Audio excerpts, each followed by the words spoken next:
Good afternoon, everyone. My name is Brooke Schmellis. I'm a junior medical doctor working as an e-learning developer at St. Paul Millennium Medical College, and also serve as the executive committee member of Junior Doctors Network. And now let me introduce our speaker, Dr. Misker Kassahun, who is with us today. She is a medical doctor and an MPH candidate at Johns Hopkins University. She is also the co-founder of Give Society Ethiopia and 2022 Mandela Fellow and an international model. Today, we will be having a session on tips and experiences on applying for Mandela Washington. Dr. Misker will be sharing her own experience. If you have any questions, you can put them in the chat. We will discuss as we go. So I'll give it to Dr. Misker now.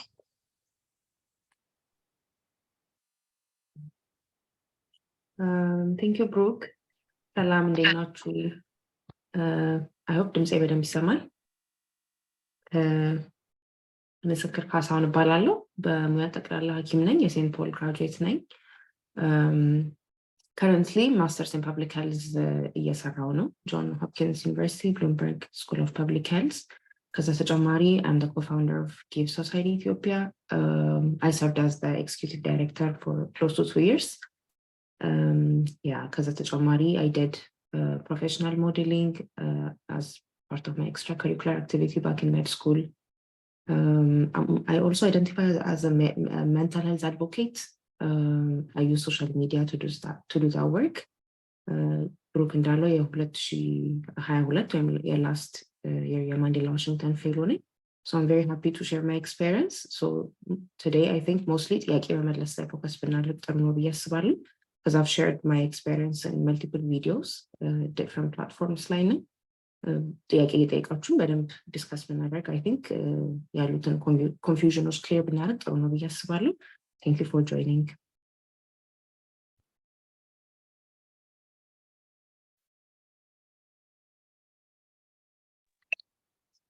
Okay, I think in ጥያቄ እስኪጠየቅ ድረስ let me start by asking you a couple of questions. What is Mandela Washington Fellow? ከሚለው ብንጀምርና ከዛ ወደ ሌሎቹ ከኦዲየንስ የሚመጣ ጥያቄ ካለ ወደ እነሱ ባክ ኤንድ ፎርስ እያደረግን እንቀጥላለን። እሺ so Mandela Washington, it's a leadership training basically.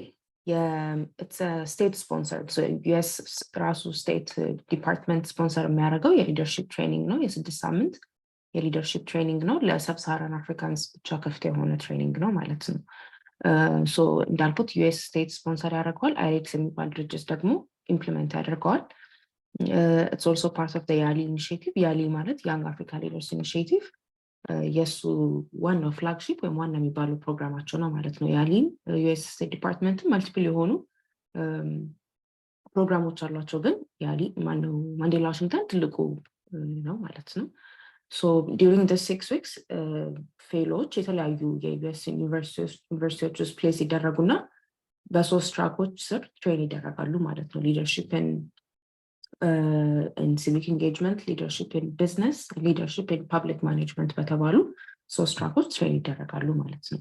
So ከትሬኒንጉ ተጨማሪ ደግሞ ሁሉም ፌሎች አንድ ላይ ሆኖ ደግሞ ሰሚት አለ የዋሽንግተን ዲሲ ውስጥ የሚዘጋጅ የ2 ቀን ሰሚት during that time ደግሞ አብረው ኔትወርክ ያደርጋሉ ከተለያዩ ኦፊሻሎች ጋር የዩኤስ ኦፊሻሎች ጋር ከስራቸው ጋር ከሚገናኙ ሰዎች ጋር ኢንተራክት ያደርጋሉ ኮንቨርሴሽኖች ይኖራቸዋል ማለት ነው። ከዛ ተጨማሪ ማንዴላ ዋሽንግተን ፌሎ መሆን so you become a lifetime alumni ከጨረሳችሁ በኋላ ትሬኒንጉን የሚያቆም ነገር አይደለም። so continuously የተለያዩ opportunities provide ይደረጋሉ በተለይ ግራንቶች ኤክስቼንጅ ፕሮግራሞች እንደዚህ አይነት ነገሮች there's continuously some kind of opportunities ፌሎ ለሆኑ ሰዎች ማለት ነው ከጨረሱ በኋላ ማለት ነው። እንዲሁም ተጨማሪ ደግሞ ፒዲ የሚባል ኤሌመንትም አለው ፕሮፌሽናል ዴቨሎፕመንት ኤክስፒሪየንስ የሚባል ኤሌመንት አለው ማንዴላ ዋሽንግተን ፌሎሺፕ።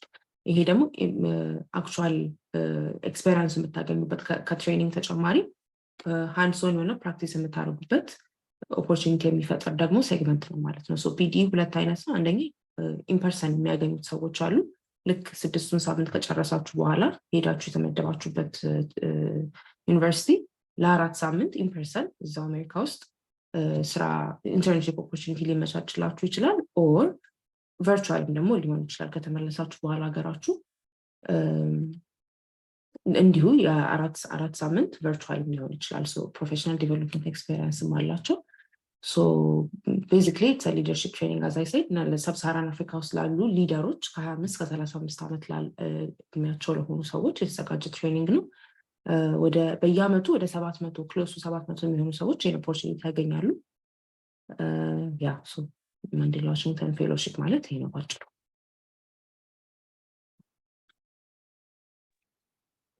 ኦኬ፣ አንድ ጥያቄ ልጠይቅሽ እና ከኦዲየንስ የተወሰኑ ጥያቄዎች ስላሉ ወደ እነሱ እንሄዳለን። what was your experience like Mandela Washington Fellow attend ስታደርጊ? what did you see that you did not expect? what surprised you? የሚሉትን ነገሮች በተወሰነ መልኩ በአይዲያ ብትሰጭን። ኦኬ እኔ ራገርስ ዩኒቨርሲቲ ነበረ ፕሌስ የተደረኩት which was in New Jersey ስቴት ዩኒቨርሲቲ። ለ6 ሳምንት ሊደርሺፕ ኤንድ ሲቪክ ኢንጌጅመንት ራገርስ ዩኒቨርሲቲ ውስጥ ነበር የቆየሁት። during that 6 weeks majorly we had classes. በፕሮፌሰሮች የተለያዩ ስፒከሮች እየተጠሩ daily we have like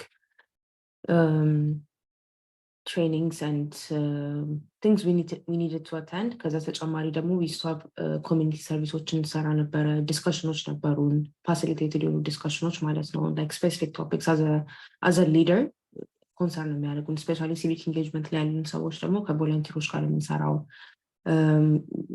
ነን ፕሮፊት ኦርጋናይዜሽኖች ጋር የምንሰራው፣ ከአድቮኬሲ ጋር የተያዘ ስራ ነው ያለን። ከነሱ ጋር የተያዙ ኮንቨርሴሽኖች፣ ፓናል ዲስከሽኖች እንደዚህ ነበረን ማለት ነው።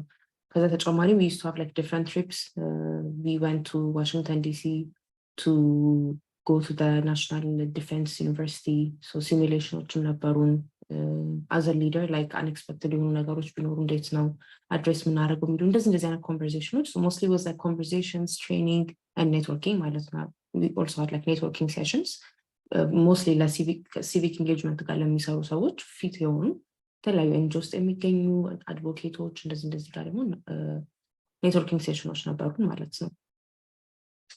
My experience was really great. I would describe it as a life-changing experience because በዋነኛነት all over Africa ያሉ ሰዎች ጋር ትገናኛላችሁ። So you kind of realize all the problems that you have in your country. It's not just like የእናንተ ሀገር ብቻ ችግር አለም። So it's an African problem. It's an African opportunity ከሆነ ማለት ነው። So that interaction was really great. So we talked a lot about like community ማለት ነው. What are the problems we're having? How can we change those things? Because somehow most of the problems we're facing were similar እና like-minded ከሆኑ ሰዎች ጋር ጊዜ ማሳለፉ በጣም ሪፍሬሽንግ was በጣም ኢንሳይትፉል የሆነ ጊዜ ነበረ ማለት ነው። besides that ደግሞ ሌላው አንደኛ ማንዴላ ዋሽንግተን ፌሎ ኤክስፔክት የሚደረገው ምንድን ነው about American system፣ ስለ አሜሪካን ዴሞክራሲ፣ ስለ generally just like the US culture እንድትማሩ ነው። That was also a great time like to see a well-developed country, how they perform ምናምን የሚለውንም ደግሞ በደንብ ለማየት ችያለሁ እና that was also a great opportunity። ሜንቶሮችን ይሰጣችኋል። ከነሱ ጋር ኢንትራክት ስታደርጉ ዴይ ቱ ዴይ ራሱ ያለው ነገር እዛው ኦንሳይት ሆናችሁ ስለ ካልቸሩ ስለ ሲስተሙ የምትማሩት ነገር ራሱ was really great. ባጭሩ ማይ ኤክስፔሪንስ ወስዳት። ከዚ ተጨማሪ ደግሞ ቨርቹዋል ፒዲ ነበረኝ፣ ፕሮፌሽናል ዴቨሎፕመንት ኤክስፔሪንስ ያልኳችሁ። ከጨረስኩ በኋላ ጃንዋሪ ላይ this year ጃንዋሪ ማለት ነው ከነበር ፒዲ እድሉን ካገኙ ሰዎች መካከል ነበር። that was also really great። ከዩኤስ ኦርጋናይዜሽን ጋር ቨርቹዋሊ ለመስራት ችዬ ነበረ። ፕሮጀክት ኪዩር ከሚባል ኦርጋናይዜሽን ጋር የሰራሁት ነን ፕሮፊት ኦርጋናይዜሽን። so how to work virtually, how to work with the US organization የሚለውን with an international NGO እንዴት ስራ እንደሚሰራ ተምሬበታለሁ። So all in all, this was my experience. It was really great. That's why I'm a strong advocate for Mandela Washington እና ብዙ ቮካሉኝ የማውራት የምፈልገው ብዙ ኦፖርቹኒቲዎች ክሬት ስላደረገልኝ ሌሎች ሰዎች ቢያገኙ ጥሩ ነው ብዬ ስለማስብ ነው። Okay.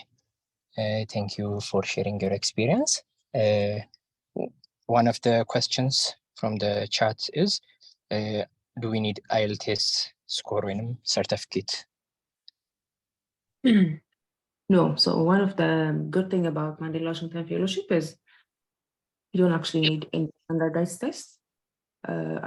አስፈላጊ አይደለም። So it's a leadership training እና በlanguage skill አይደለም judge የምታደርጉት how good of an idea that you have እና how good of a leader that you are ነው እንጂ language important አይደለም። So እዛም ስትሄዱ ለምሳሌ ተመርጣችሁ ብትሄዱ ከፍሬንች ስፒኪንግ አፍሪካን ካንትሪስ የሚመጡ ሰዎች አሉ፣ ከእንግሊሽ ስፒኪንግ ካንትሪስ የሚመጡ አሉ እና like it's not necessary. It's good to have a good language skill, ግን it's not a must. So even ኤሴያችሁም applicationአችሁም judge ሲደረግ judge የሚደረገው ምን ያህል ሀሳቡ ጥሩ ነው፣ ምን ያህል ከዚህ በፊት የነበራችሁ track record as a leader ጥሩ ነው የሚለው ነው እንጂ language skillአችሁ አይደለም። because they understand ሁላችንም ከተለያየ አፍሪካ ሀገር ነው የምንመጣው፣ የተለያየ ቋንቋ ነው የምንናገረው እና so IELTS important አይደለም ጭራሽ አትጠየቁ። like ብትመረጡም during the application process any standardized test require አይደለም። also በዚህ አጋጣሚ recommendation አያስፈልጋችሁም። የራሳችሁን application ብቻ ነው የምትሞሉት፣ recommendation የለውም። Okay. One of the participants is asking US Medical Center for Observation accept ተደርጊያለሁ እና ከማንዴላ ዋሽንግተን በኋላ ኦገስት ላይ ነው የሚሆነው ሴሽኑ እና ከማንዴላ ዋሽንግተን በኋላ እዛው መቆይቼ አቴንድ አድርጌ መመለስ እችላለሁ ወይ ነበር? so ማንዴላ ዋሽንግተን ስትሄዱ የምትሄዱት እንደ አንድ ኤክስቼንጅ ፕሮግራም ያለ ቪዛ ነው የምትሄዱት። so የራሱ ሬስትሪክሽኖች አሉት። ሬስትሪክሽኑ ምንድነው? so ከ6 ሳምንቱ በፊት ቪዛ ካገኛችሁ ከአንድ ወር ኤርሊ ነው መሄድ የምትችሉት። አንድ ወር ደግሞ ኤክስቴንድ አድርጋችሁ መቆየት ትችላላችሁ። ግሬስ ፔሪድ አለው። ልክ ትሬኒንጋችሁ ካለቀ በኋላ 6 ሳምንት ካለቀ በኋላ አንድ ወር ያህል ቆይታችሁ አሜሪካ ውስጥ በራሳችሁ ኤክስፔንስ ማለት የራሳችሁን ኤክስፔንስ ችላችሁ የራሳችሁን ፍላይት ቼንጅ ይኖረዋል። እሱን ችላችሁ አንድ ወር መቆየት ትችላላችሁ። that's the only grace period they give you። ከዛ በኋላ ግን አገራችሁ መመለስ ግዴታ ነው። so as part of your program requirement ወደ ሀገራችሁ መመለስ ግድ ነው። እዛው መቆየት አትችሉም። it's also like really frowned upon and it's not appreciated because they know ራሱ US ነው like sponsor አድርጓችሁ ሄደው ኤምባሲ ኢንቮልቭድ ሆኖ ምናምን ሊደር ናችሁ ተብላችሁ ነው የምትሄዱት እና እዛው መቆየት ወይም አለመመለስ it's usually not appreciated። so እንደዚህ አይነት ፕሮግራሞች ካሏችሁ ምናምን ተመልሳችሁ ትመጡና ሪአፕላይ አድርጋችሁ በምትሄዱበት ቪዛ so ለምሳሌ ስቱደንት ከሆናችሁ በኤፍ1 ቪዛ እንደዚህ አድርጋችሁ ነው የምትሄዱት። የኛው J1 ቪዛ ነው የምትሄዱት። so J1 ቪዛ የራሱ ሬስትሪክሽኖች አሉት። one of the restriction ከዚህ አጋጣሚ is 2 ዓመት ሀገራችሁን ሰርቭ ማድረግ ነው። so ለ2 ዓመት ያህል ሀገራችሁ ተመልሳችሁ መቆየት አለባችሁ። during these 2 years በስቱደንት ቪዛ መመለስ ትችላላችሁ። yes በቱሪስት ቪዛ መመለስ ትችላላችሁ። ነገር ግን በወርክ ፐርሚት በሊቪንግ ወይም በሬዚደንስ ቪዛ መመለስ አትችሉም። 2 ዓመት ሰርቭ አድርጋችሁ እስክትጨርሱ ድረስ ማለት ነው። because the whole point of this training is to give back to the community you're a leader በሚለው ሳይንስ ማለት ነው። so if you have anything እንደዚህ አይነት ፕሮግራሞች ምናምን ተመልሳችሁ መጣችሁ ሪኢንተር ማድረግ አለባችሁ USን ማለት ነው with the appropriate visa. so you can go back እንጂ በዛው መቆየቱ it might not be right. but then again እንደ አይነት ነገሮች ክላሪፋይ ለማድረግ ከኤምባሲው አሳይን የሚያደርግላችሁ ፎካል ፐርሰን ወይም ሪፕሬዘንታቲቭ ይኖራል። ከዛ ሰው ጋር በደንብ ዲስከስ ማድረግ ትችላላችሁ። but to my knowledge on the same visa እዛው መቆየት ትችላላችሁ።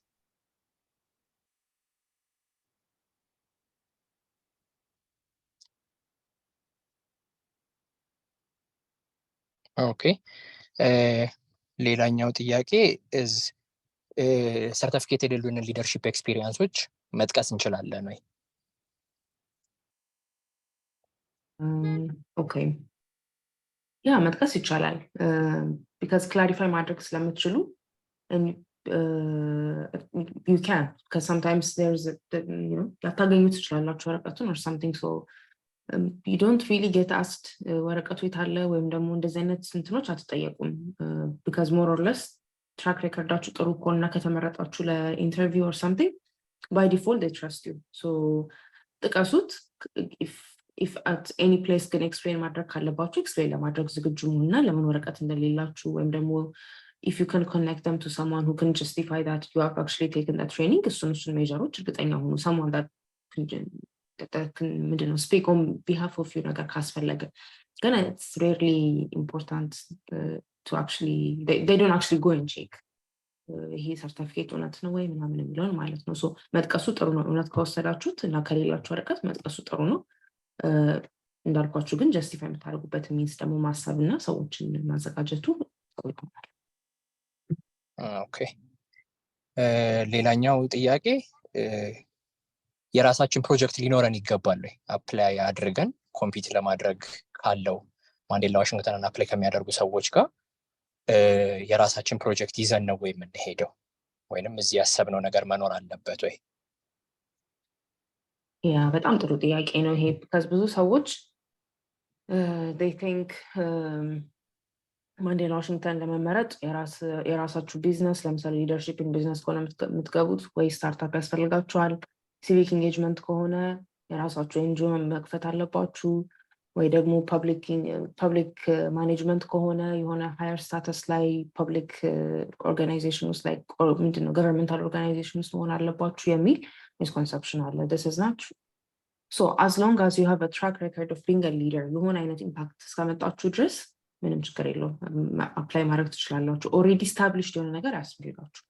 ሀሳቡን ይዛችሁ መምጣት ትችላላችሁ። ግን ከዚህ በፊት የሰራችኋቸው ስራዎች በሙሉ እናንተ ሊደር እንደሆናችሁ ማሳየት መቻል አለባችሁ። so it's not important that you have your own project or that you've started your own NGO ወይ ቢዝነስ ምናምን ማለት ነው። ግን ሀሳባችሁ ጠንካራ የሆነና ኢምፕሊመንት መደረግ የሚችል ከዚህ በፊት ደግሞ እናንተ የሰራችኋቸው ስራዎች ሊደር መሆናችሁን ጥሩ ኢኒሺዬቲቭ እንዳላችሁ ማሳየት አለባችሁ። so because I've met a lot of people during my fellowship time ማለት ነው who came with ideas ከኢትዮጵያም ከሌሎችም ማለት ነው ሳይጀምሩት ሀሳቡን ኮንሰፕት ኖት ይዘው ፕላን ይዘው የመጡ ሰዎች ነበሩ። አይዲያ ይዘው የመጡ ሰዎች ነበሩ። አንዳንዶች ደግሞ ኦልሬዲ ጀምረውት ስራውን እየሰሩ የመጡ ሰዎች ነበሩ። so ማንዴላ ዋሽንግተን አንደኛ it gives you the space ገና አይዲያ ይዛችሁ ለመምጣት አይዲያም ከሆነ ይዛችሁ የመጣችሁት ደግሞ I mean like already established ነገር ከሆነ ይዛችሁ የመጣችሁ ደግሞ እሱ ለማሳደግ so it's not a must አጭሩ to have a business, to have a startup, to have a project, but you need feasible የሆነ implementable የሆነ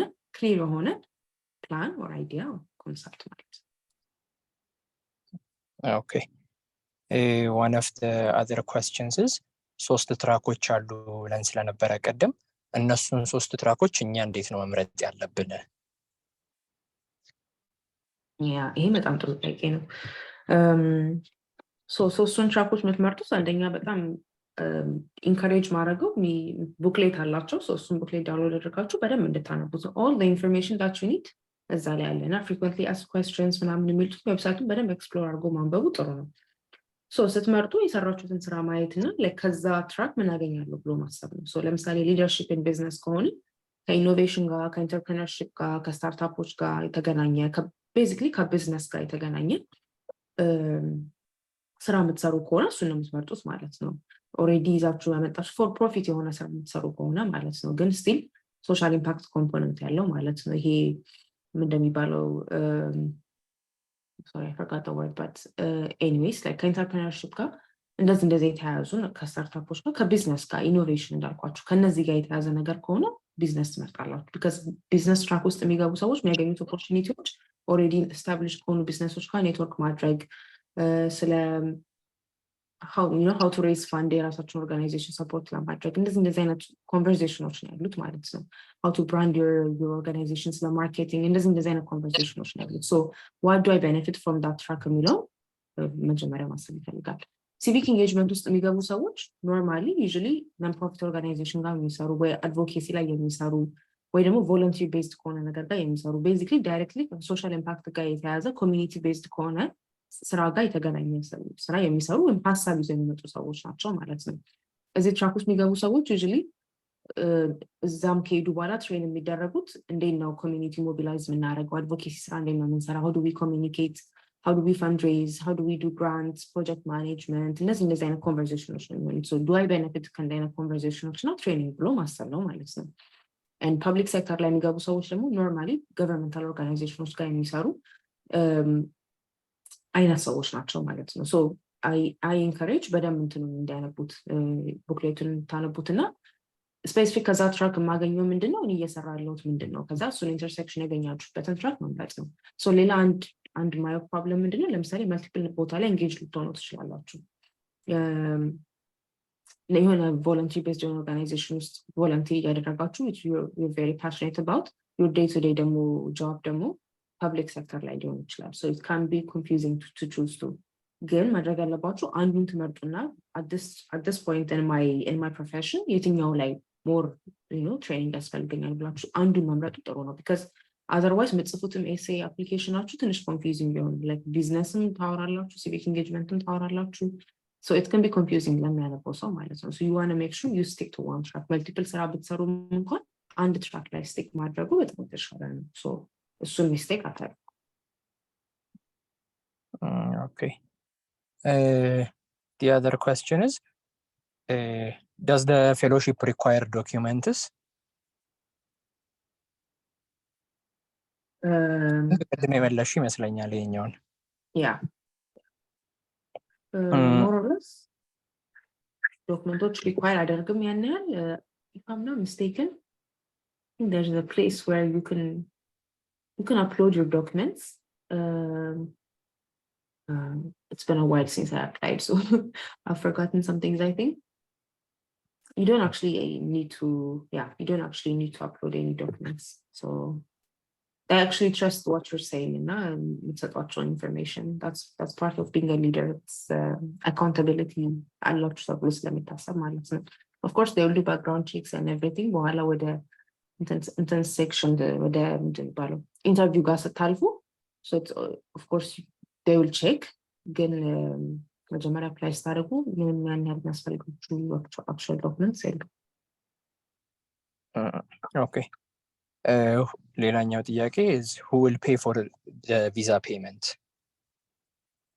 yeah ይሄ በጣም ጥሩ ጥያቄ ነው so you don't pay for anything during the whole process ማለት ነው from visa from flight to accommodation is ሄዳችሁ anything that you need it's all covered that's also the beauty of Mandela Washington Fellowship because you don't actually have to worry about any of this payments as someone from a developing country these are like big issues right payments and fees so everything is covered you actually get stipend zakirachu በኋላ even as they ሀገር ራሱ like ኢትዮጵያ ውስጥ ሆናችሁ let's say like ከሌላ region ሆነ የምትመጡት ከአዲስ አበባ ካልሆነ የምትኖሩት ወደ አዲስ አበባ መጣችሁ ቪዛ ፕሮሰሱን ለማድረግ ራሱ you get your payment so ምንም የምትከፍሉት ነገር የለም you actually get paid and every expense is covered yeah so that is not really a worry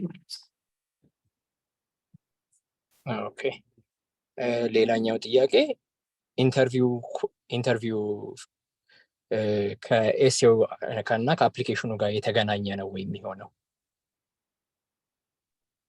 ይህም ጥሩ ጥያቄ ነው of course ከጻፋችሁት ነገር ጋር የተገናኘ ነው so ምንድነው የኢንተርቪው ዋናው ዓላማ usually የመጀመሪያውን እንትን ማለፍ ከቻላችሁ የመጀመሪያውን process የጻፋችሁት application አልፎ ለኢንተርቪው ከተጠራችሁ usually they're trying to see are you really the person who wrote the essay like are you really that person essay actually ያነበብነው application ላይ ያየነው ሰው is that really you የሚለውን ለማየት ነው የምትፈልጉት ማለት ነው so you will be asked mostly based on your essays እና እዛ ላይ ያሉት ጥያቄዎች ነው የምትጠየቁት so like መጣችሁ ስትመልሱ ያላችሁ ኮንፊደንስ እንዴት ነው የምታብራሩት ምናምን የሚለውን ነገር አይቶ okay this is actually the person who wrote the essay and this is actually the person who portray የተደረገው አፕሊኬሽናችሁ ላይ እና እዚህ ጋር ፊት ለፊት መጥቶ ቁጭ ብሎ የሚያወራው ሰው it's the same person because አንዳንዴ ሰዎች ሌላ ሰው ያጽፋሉ ወይም ደግሞ ከብዙ ሰው ሰፖርት አግኝተው ጽፈውት ስለሚመጡ it's not usually them like polished የሆነ ራሳቸው polished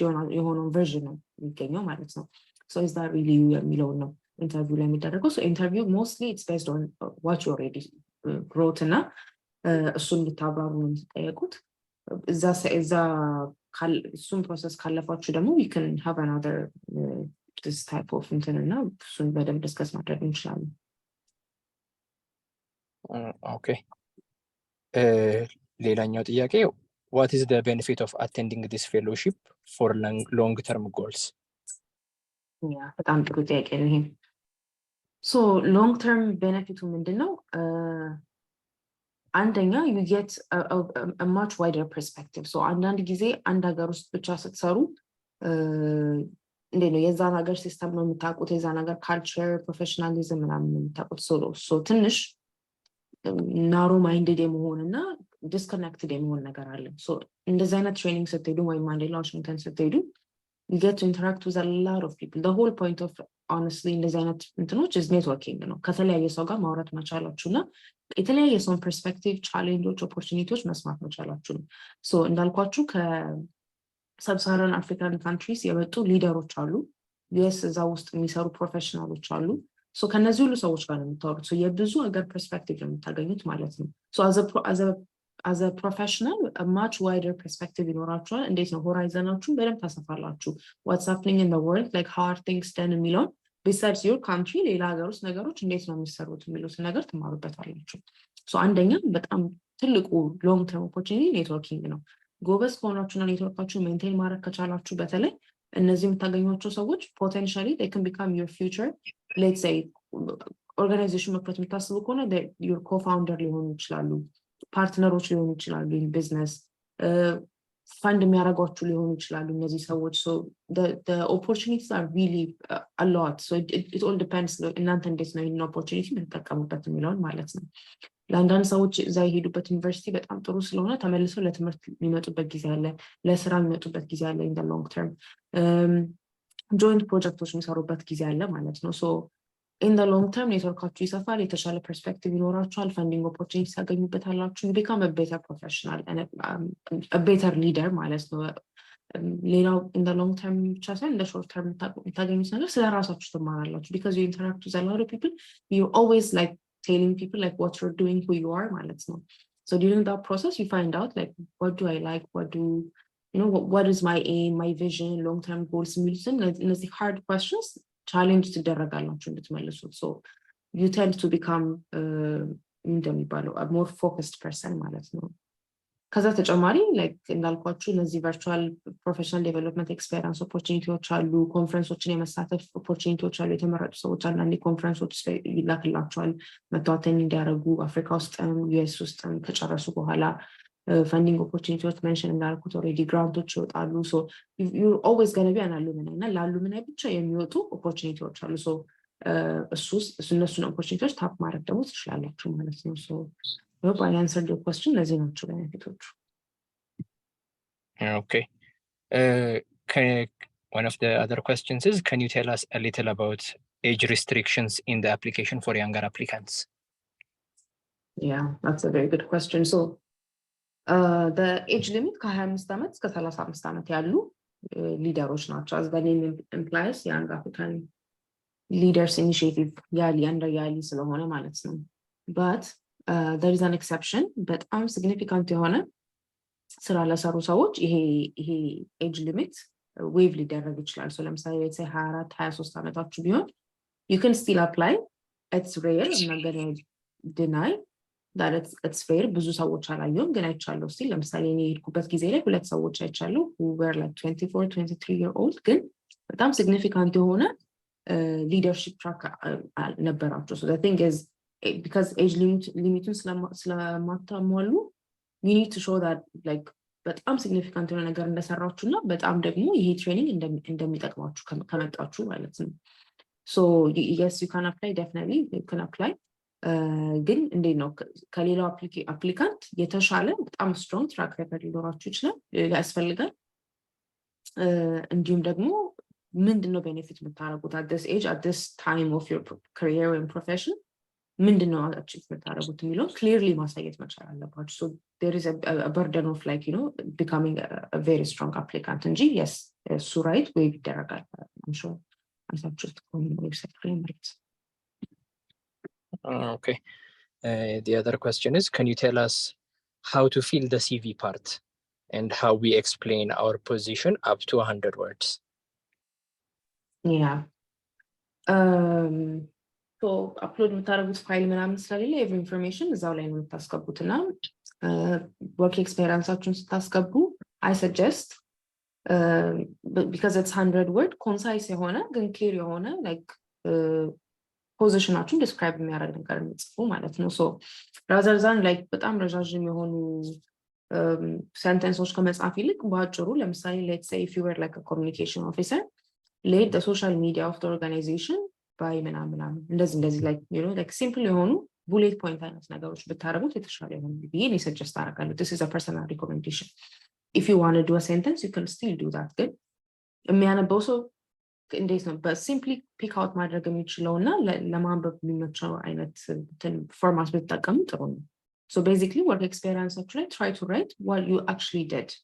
And ደግሞ try to mention if there are like specific achievements. Let's say under your leadership ለምሳሌ under that role, if you manage to give, let's say ለምሳሌ an example list as an executive director give society ሰራ we were able to give ለ3000 ሰዎች ህክምና. So under my leadership was able to give 3000 underserved population ምናምን. So እንዴት ነው አቺቭመንትም ካላችሁ like specific achievement under that role ያገኛችሁ ስም እሷንም በአጭሩ መጥቀሱ ጥሩ ነው ማለት ነው. በዚህ መልኩ ብቻ the whole point is bullet point ተጠቅማችሁ ኮንሳይስ ሆናችሁ ግን ያ ሮል ላይ ምን እንደሰራችሁ እና ጀነሪክ የሆነ ነገር ባትጠቀሙ ለምሳሌ ከኮፒ ፔስት አንዳንዴ ሰዎች ያደርጋሉ like just to get over it with እና እሱ ጥሩ አይደለም.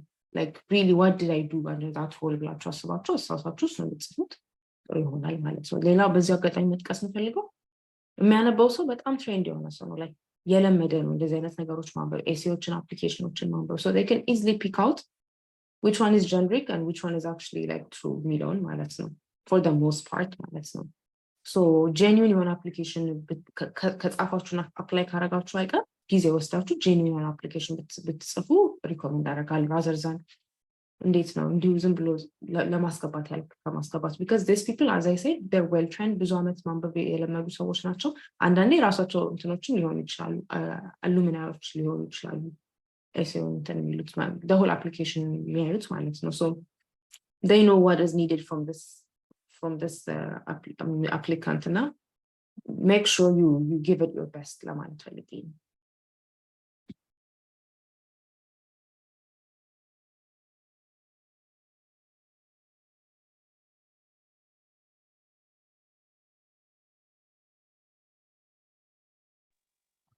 ይቅርታ ሚውት ላይ መሆኔን ኖቲስ አላደረኩትም ነበረ. when should we start applying for the fellowship? ጥሩ ጥያቄ ነው. already application ተከፍቷል. deadline is actually in 10 days September 12 ነው የሚያልቀው. so you don't have a lot of time. you have 10 days to apply ማለት ነው. ለዚህ አመት next year እንደዚሁ same time ከend of August up to September ነው probably የሚሆነው ግን ለnext year join ማድረግ ከፈለጋችሁ you need to apply the next 10 days like to September 12 ነው deadline. okay the other question is after we come back to Ethiopia are we not allowed to apply to get J1 B1 B2 visas for 2 years? ከመጣችሁ በኋላ as I said ቅድም ለስቱደንት ቪዛ ለቱሪስት ቪዛ አፕላይ ማድረግ ትችላላችሁ. አፕላይ ማድረግ የማትችሉት ለወርክ ቪዛ like work permit ለፊያንሴ ቪዛ and what else I think ለሁለቱም አፕላይ ማድረግ የማትችሉት ማለት ነው. so if you have like competing interests እሱን በደንብ ማሰብ መጀመሪያ ጥሩ ነው. like ለምሳሌ በወርክ ፐርሚት የሚሄድ እድል ካላችሁ በፊያንሴ ቪዛ የሚሄድ እድል ካላችሁ ምናምን ቀድሞ ማሰብ ጥሩ ነው. so ለሁለት ዓመት you're required to stay. You cannot ask for this type of visa. So as I said ግን tourist visa እና student visa apply ትችላላችሁ. okay one of the most asked question is how many people will they be selecting from Ethiopia?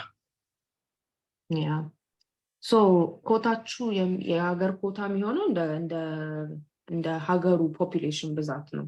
So Nigeria usually gets the highest number of fellows because Nigeria has the highest population from Africa. Second to Nigeria, Ethiopia no. So Ethiopia it gets a lot of fellows. So close to 40 ሰዎች ያህል ይሆናል. so ሁሌ በየዓመት ይቀያየራል ትንሽ የቁጥር ለውጥ አለ ግን ከ30 እስከ 40 የሚሆኑ ሰዎች እድሉን ያገኛሉ ማለት ነው. okay the other question is how did you get to stay in the US after you finish fellowship? If it is not too personal to ask.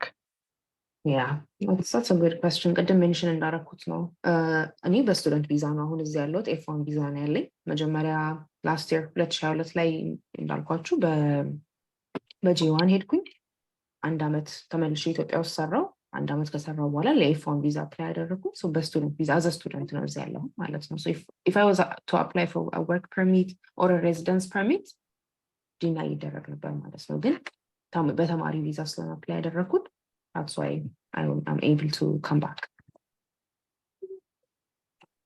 Yeah, okay. The other question is how much stipend do they give us?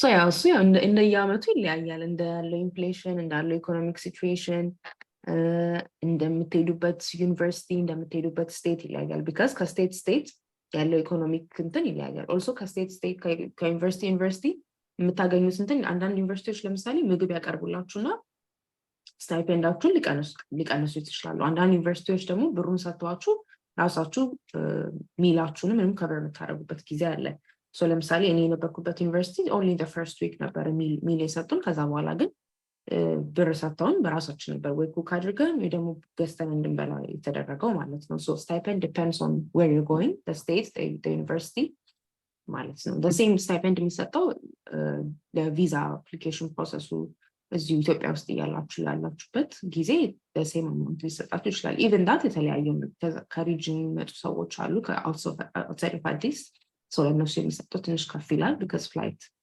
አለ እንደዚህ ስራ ጥለው የሚመጡት የሚለው ኮንሲደር ተደርጎ ማለት ነው so it all depends on which state you are in which university you are in and like the economic inflation ከአመት አመት ይለያያል ከአመት አመት ስቴት ይለያያል okay can we choose which state we get yeah that's also a very good question ይሄንን መምረጥ አትችሉም አሳይን ትደረጋላችሁ based on your application እዚህ ቦታ ብትሄዱ ጥሩ ነው ተብሎ ታሰብና ራሳቸው ናቸው ፕሪ-አሳይን የሚያደርጓችሁ so you don't have a choice of choosing which university or which state you go to you also like አንድ አፕላይ ካረጋችሁ በኋላ ትራክ usually በዛው ትራክ ነው accept ትደረጉት but I've heard rare cases of like ለምሳሌ civic engagement apply አድርጎ public management ለአንተ ሞር ፊት ያደርጋል ተብሎ public management ላይ የሚገቡ ሰዎች ምናምንም አሉ like ሲያዩት ኤሲያችሁ you are a strong applicant ግን apply ያደረጋችሁበት track doesn't seem like that's well fitted for you ተብሎ ሲታሰብ ሌላ ትራክ ላይ ሊያስገቧችሁ ይችላሉ so you don't choose which university you go to okay how was the fellowship and being from medical background anyway it benefited you yeah so for me personally specific to my medical background ያገኘሁት የተለየ ነገር ያልነበረም as a leader generally ብዙ ጥሩ ነገሮች አግኝቼበታለሁ ግን because I'm from a medical background የተለየ ያገኘሁት ነገር የለም የኛ fellowship ጊዜ almost like 80-90% of the Ethiopian fellows were doctors like GPs and specialists ምናምን so የዶክተር ባች ነው እንደ ምናምን እየተባለ ነበር I think አልሳሳት ከኛ በፊት የነበረው ባች እንደዚሁ strong medical ላይ ያሉ ሰዎች ብዙ ነበሩ so I don't know how የሌሎች experience አላውቅም እንዳልኳችሁ like የተለያዩ ዩኒቨርሲቲ ነው አሳይን የምናደርገው it all depends on like what you're trying to achieve how you do your networking ምናምን እና ለእኔ more of because I used to run a non-profit organization non-profit ላይ ከሚሰሩ ሰዎች ጋር ምናምን engage ያደረኩት so I wouldn't say specifically to my medical background የጨመረልኝ ነገር አለ ብዬ አልልም more or less like it's more to my leadership career or skills የጨመረልኝ ግን you can gear it towards that it all depends on you like እዛ ሄዳችሁ የምታገኟቸውን ሰዎች more medical ላይ የሚሰሩ ሰዎች ማድረግ ትችላላችሁ more እናንተ የምትፈልጉት ስፔሻሊቲ ላይ ማድረግ ትችላላችሁ so it all depends on like what are you trying to achieve from this fellowship የሚለው so there's always room to explore those things ለእኔ ግን እንዳልኳችሁ ከሊደርሺፕ አንጻር ነው ብዙ ያገኙበት okay the other question is about essay do they focus on the quality of essay writing other than the content which opportunities of the fellowship is better for health professionals to compete and be selected Okay. Yeah, so the thing is, it's not like how good your essay looks, or it's not about your like grammar, sentence structure. And it's not judgment. It's about the content, like idea ጥሩ ነው ወይ የጻፋችሁት idea ጥሩ ነው ወይ የሚለው ነው እና እናንተ as a person እስካሁን የሰራችሁት ነገር is it worth for that person to become a fellow የሚለው ጥያቄ መመለስ እንችል ነው. So you're not judged on, you know, the quality of the essay, more or less the quality of your concepts and your ideas and what you've done. No, the most important thing. So and then so እንግሊዘኛው ብዙ ጥሩ ላይሆን ይችላል. That's okay. Again, አይዲያችሁን አስተላልፋችኋል በደንብ እና አይዲያችሁ ደግሞ ጥሩ ነው ወይ like እስካሁን ጥሩ ሰርታችኋል ከዚህ በኋላስ ደግሞ ጆይን ብታረጉ ምን ታረጉበታላችሁ በዚህ ትሬኒንግ ወይም በዚህ ኦፖርቹኒቲ የሚለው መግለጽ መቻል አለበት. So it's good, በደንብ አስቦ like በጥሩ እንግሊዘኛ መጻፉ of course ጥሩ ነው ግን ያ አይደለም ኤም ሐሳባችሁን ለማስተላለፍ መሞከሩ ነው ዋናው. Okay. The other question is, can we apply without professional experience? You can, but I don't think you're going to be a strong applicant because, as I said, like you need to show a strong leadership and community impact. And if you don't have a professional experience, it's highly likely that, you know, you're still very early in your career. You're still like an academic person. So you can definitely apply. I've seen, and done so much rare, no? I've seen like students come and join the fellowship. Usually my so much early career, at least and I'm a graduate part of one professional experience. So the thing is like requirement alone, like professional experience in element has leadership quality ማሳየት መቻል አለባችሁ. professional experience ከሌላችሁ unless you're a very strong like volunteer way, I don't ሌላ እሱ የምታሟሉበት መንገድ በምን እንደሚሆን ከባድ ሊሆናል ብቻ. So yes, if you can apply, then you might not be a very strong applicant. Yeah. Okay. What would qualify as a good enough track record in leadership? Yeah. So leadership can come in very different ways. So ለምሳሌ leadership is የምትሰሩበት organization ውስጥ የሆነ team leader ከሆናችሁ that is leadership. የሆነ NGO ውስጥ as a ምንድን ነው የሚባለው as a volunteer ለምሳሌ የሆነ ዲፓርትመንት ወይ የሆነ team lead ብታረጉ that is leadership. ተማሪ ሆናችሁ ለምሳሌ student association ውስጥ የሆነ team lead ብታረጉ that is leadership. So leadership is እንዴት ነው black and white የሆነ term አይደለም. There's like a different shades to it. So እንዴት ነው more or less leadership ሲባል self initiative ወስዳችኋል ወይ የሆነ ነገር ለመስራት ሰዎችን ሞቢላይዝ አድርጋችሁ አብራችሁ ሰርታችሁ with a team የሆነ ለውጥ አመጣችኋል ወይ ይሄንን ማሳየት ከቻላችሁ you are a leader. A leader is like someone who takes initiative and who works with others to bring change አይደለ የሆነ ፕሮብለም አይቶ ያንን ፕሮብለም ሶልቭ ለማድረግ የሆነ ስራ የሚሰራ ሰው ነው. So like necessarily የራሳችሁ as I said ቅድም like business ወይ startup ወይ NGO ምናምን መኖር የለበትም. like የሆነ governmental organization ውስጥ እየሰራችሁ የሆነ ችግር አይታችሁ ሶልቭ ካደረጋችሁ እና በደንብ እሱን ፍሬም ማድረግና መጻፍ ከቻላችሁ you're a leader. like necessarily የሆነ big የሆነ የሚታይ ነገር መሆን የለበትም. as I said student association ውስጥ የነበራችሁ involvement leader ሊያደርጋችሁ ይችላል. የምትሰሩበት ቦታ ውስጥ የምትወስዱት like ኮሚትመንቶች ምናምን ሊደር ሊያደርጋችሁ ይችላል. Okay. Yeah, I think the majority of questions ከዚህ በኋላ ያሉት are repeated. So መሀል ላይ አርፍዳችሁ ለገባችሁ just to address as long as እንግዲህ ከተሳሳትኩኝ ምስክር ታስተካክኛለሽ. as long as your visa is not fiancé work visa, you can go back. ግን fiancé እና work visa ከሆነ apply ማድረግ አትችሉም ነው. So I guess እንግዲህ J1 visa ምን ኢንቴል እንደሚያደርግ ሪሰርች ማድረግ ይኖርባችኋል ብዬ አስባለሁ. ምስክር ስለ J1 visa የምታውቂው ነገር ካለ እባክሽ። በጣም J1 visa በጣም እየተጠየቀን ያለው። Yeah, the thing is, by the way, better orientations lazim ይሰጣቸዋል. Once you're a fellow, one of the orientation ይህንንም እንትን ያደርጋል cover ያደርጋል። So J1 visa መኖሩ ለብዙ ሰው it's good. The thing is ተመልሳችሁ መሄድ የምታስቡ ከሆነ you already have a US visa on your passport ማለት ነው. So usually apply ከዛ በኋላ ለምታረጉባቸው like ተመልሳችሁ ለምሳሌ እንደኔ ለስቱደንት ቪዛ ብትገቡ ወደ ሀገራችሁ መመለሳችሁ already you know J1 ቪዛ መኖሩ okay this person you know ምን እንደሚባለው trustworthy ነው ተመልሷል ወደ ሀገሩ ስለዚህ ድጋሚ እንሰጣለን ብሎ መባል እድላችሁ ከፍተኛ ነው. So it is recommended to have that J1 visa. Then yeah, restriction ደግሞ like it all depends. The thing is it all depends what are you trying to achieve with your life and with your career.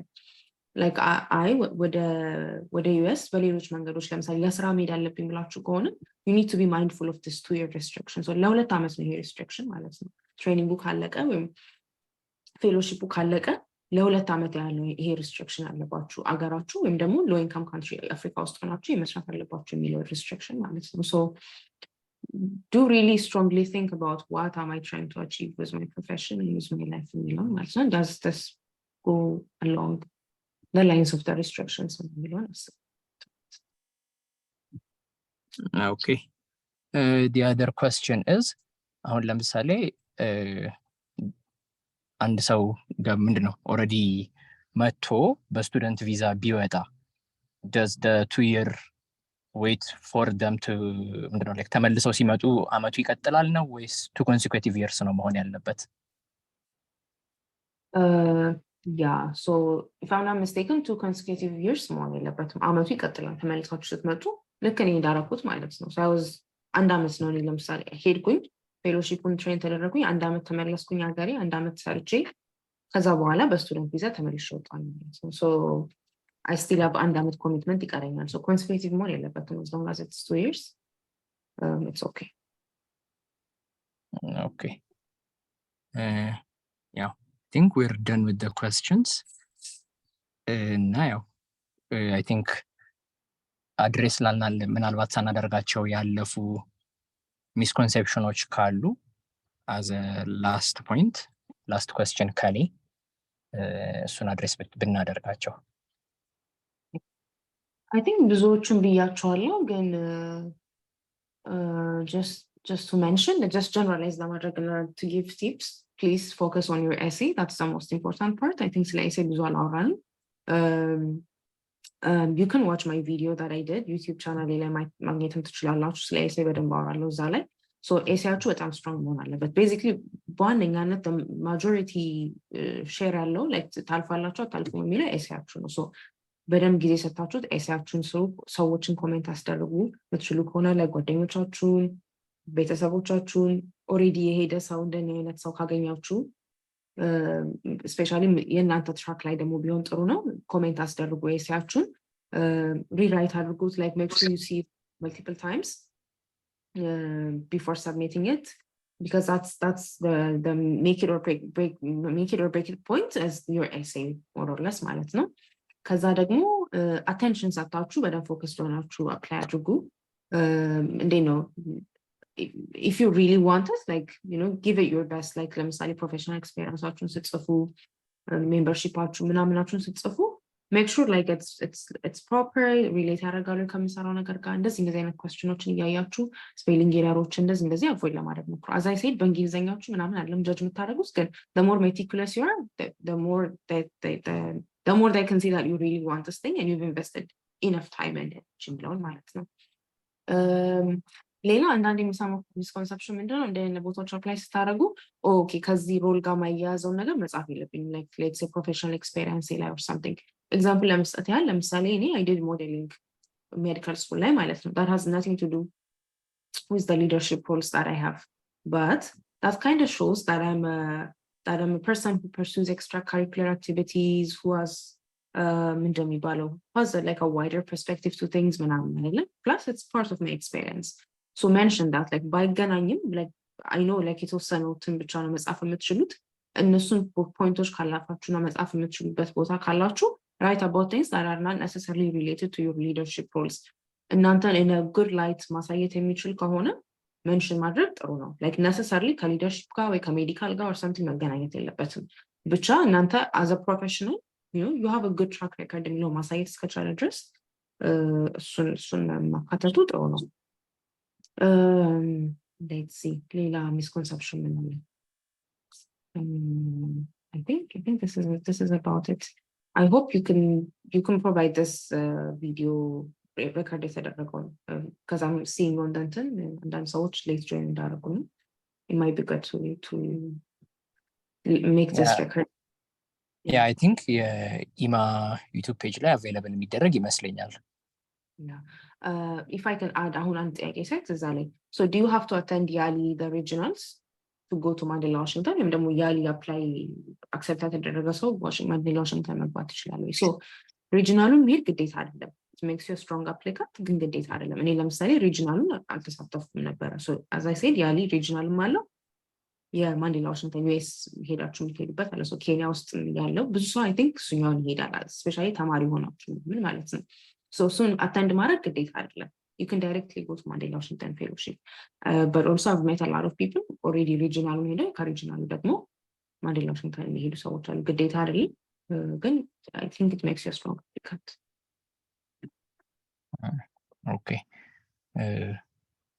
I don't see any additional question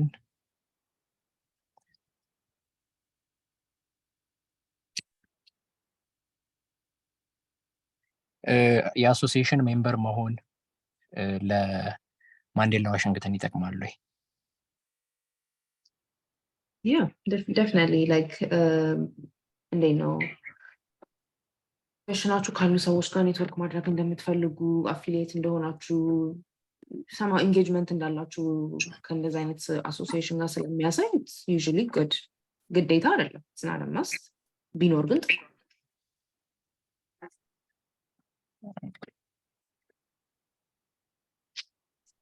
okay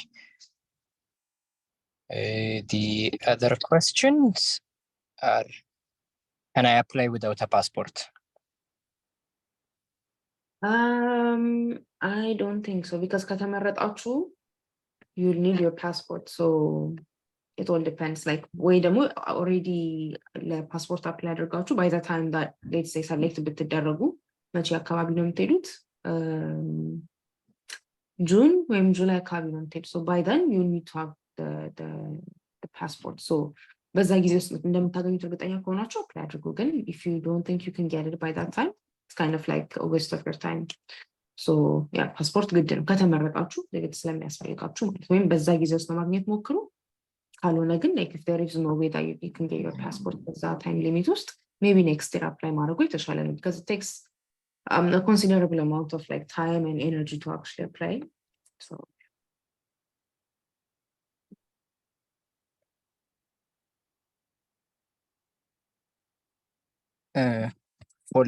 fall 2024 ላይ የሚያልቅ ከሆነ ክላስ would it be an obstacle to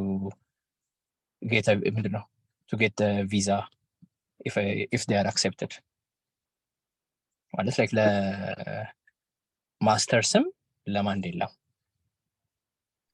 so fall ላይ join የሚያደርጉ ከሆነ ክላስ ነው አሁን ለምሳሌ ያሁኑ fall 2024 fall ላይ accept ከተደረጉ for graduate school እና ማንዴላ ዋሽንግተንም accept ካደረጋቸው would it be feasible to get the visa yeah that's a bit tricky so አንዳንድ ሰው እንደዚህ ሁለቱም እድል ሲያገኝ ድሮፕ የሚያደርገው አለ ማንዴላ ዋሽንግተን እና ትምህርቱን ፐርሱ የሚያደርጋለ ወይ ትምህርቱን ቶ ማንዴላ ዋሽንግተን የሚያደርጋለ ታይሙ ላይ ሁለቱም ተመሳሳይ ስለሆነ it might be hard it's very rare ግን አንዳንድ ሰው ምን ያደርጋል ማንዴላ ዋሽንግተንም ሄዶ ተመልሶ ለሌላ ቪዛ ሪአፕላይ አድርጎ ለኤፍ1 ለስቱደንት ቪዛው ከዛ ተመልሶ የሚሄድ ሰው አለ ግን it's kind of a stretch and it's a bit time wise it doesn't make sense ግን I think if እኔ ይሄን ጥያቄ ለመመለስ በደንብ ፊት ነኝ ብዬ አላስብም because it's a bit tricky so US ውስጥ US ኤምባሲ ውስጥ ያሉ ይሄንን ፌሎሺፕ ፋሲሊቴት የሚያደርጉ ሰዎችን ዳይሬክትሊ ኮንታክት ማድረጉ የተሻለ ሊሆን ይችላል እንደዚህ ጥያቄዎች because ታይሙንም like sensitive መሆን አለባችሁ ተመልሼ መጥቼ በምን ያህል ጊዜ ውስጥ ነው ድጋሚ ለኤፍ1 ቪዛ አፕላይ አድርጌ ክላሴን ሚስ አላረግ ተመልሼ ለፉል ተርም ሄደው ምናምን የሚለው ጥያቄ it kind of needs some decision. People have done it before, then it's a bit tough. Okay. The other question is, do we have to write the maximum words needed in the essay section? No, not at all. That is the limit, the upper limit now. I doubt there is a lower limit to it. Good. Are you actually able to like pass your message በዛ ቃላቶች because ለብዙ ሰው እንደውም ይከብደዋል like word ሊሚቱን አለማለፍ ነው የሚከብደውና ሐሳባችሁ መግለጽ ከቻላችሁ ከወርድ ሊሚቱ በታች of course ምንም ችግር የለውም እንደዛ አድርጋችሁ ጻፉት ግን as much as possible ራሳችሁን በደንብ ለመግለጽ ሞክሩ ግን ግዴታ አይደለም like 250 ወይ 300 ወርድ መሙላት ግዴታ አይደለም that is the upper limit ያን ማለፍ actually. Okay. The last question is, when do they invite you for the interview? Yeah, I think if I'm not mistaken, December line the interview. You can also check the application timeline on their website. But ለምሳሌ የኛ ጊዜ December line ነበር ኢንተርቪው ነበር. Okay. I think we are done for today, and I would like to thank Dr. Misker for giving us her time out of her busy schedule, and thank you all for attending. Thank you. መልካም ምሽት ይሁንላችሁ. For everyone እንግዲህ last minute ላይ join ላደረጋችሁ video will be available on the YouTube channel of IMA, and next week if you guys are interested for chevening there will be a session የኢማም ፔጅ ብትከታተሉ ስፔሲፊክ ቃሉን እዛ ላይ ማግኘት ትችላላችሁ. and one question that I could answer ከማያቸው የመጨረሻ ሰዓት ጥያቄዎች መሃል yes it is not too late to apply ግን እስከ ሴፕቴምበር 12 አፕላይ አድርጋችሁ መጨረስ አለባችሁ.